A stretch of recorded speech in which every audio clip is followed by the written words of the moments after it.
So this video we're going to show you how to install the accessory harness for the MicroStart charger. Now, I'm going to show you on a cross country, but you could put this on anything. You could put this on a snowmobile, whatever you might need a jump start, you can use it on.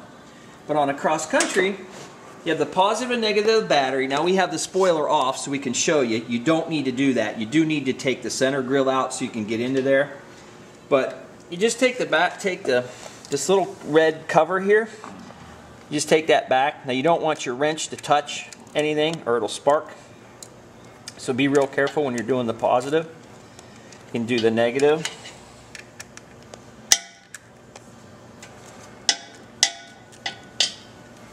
Just unscrew that. It just has a bolt on the top. Just unscrew it. Kind of let that hang there. You can do the positive now.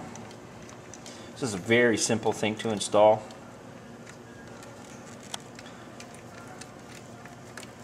Okay, you're just going to take your positive and put it on the bolt.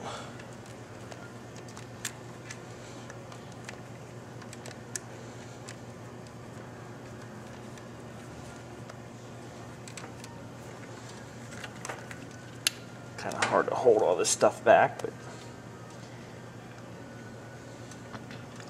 put that in there. Now don't tighten that up yet.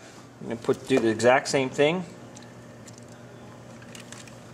on the negative.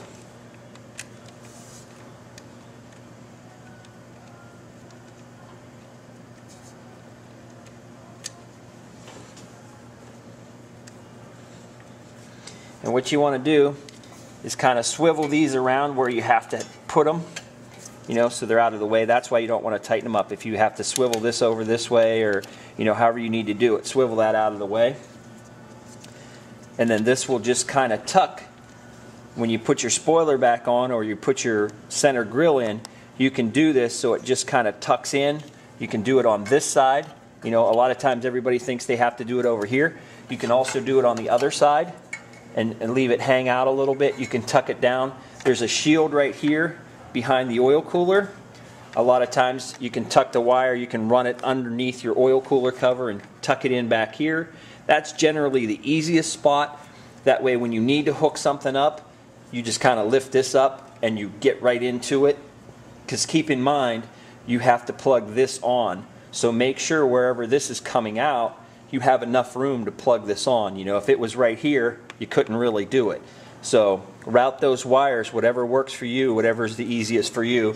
Like I say, generally out this side is a little easier, but you have to be really careful of the exhaust.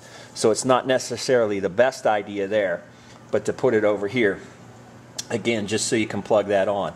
But that way, if your bike has a dead battery, you don't have to tear all this out. You just lift your little flap, do that, hook your MicroStart on there, and your bike's ready to go. The other thing this has is the connector here for a battery tender. So if you have a battery tender, you just put the connector on. It comes with the harness, so you don't have to buy anything else. You just put this on here. You just slide this down, get it lined up here. You slide that on there, and now that hangs out, and you just hook your battery tender to it. So you don't have to buy anything else. You can still use your battery tender over the winter. This is more for a safety kind of thing. If your battery would go dead riding somewhere, you don't have to tear into this. So it does give you that option to use it for your battery tender. So that's how you hook up the MicroStart accessory harness on a Victory cross-country tour. You can do the exact same thing on a Vision. Batteries down in the front like that, so you can do all the same stuff. So that's how you hook that up. It's a super great invention. It's awesome the power that this thing will do. Gives you safety, gives you reliability, makes you feel more secure that you won't have a problem. So that's that. Thanks for watching.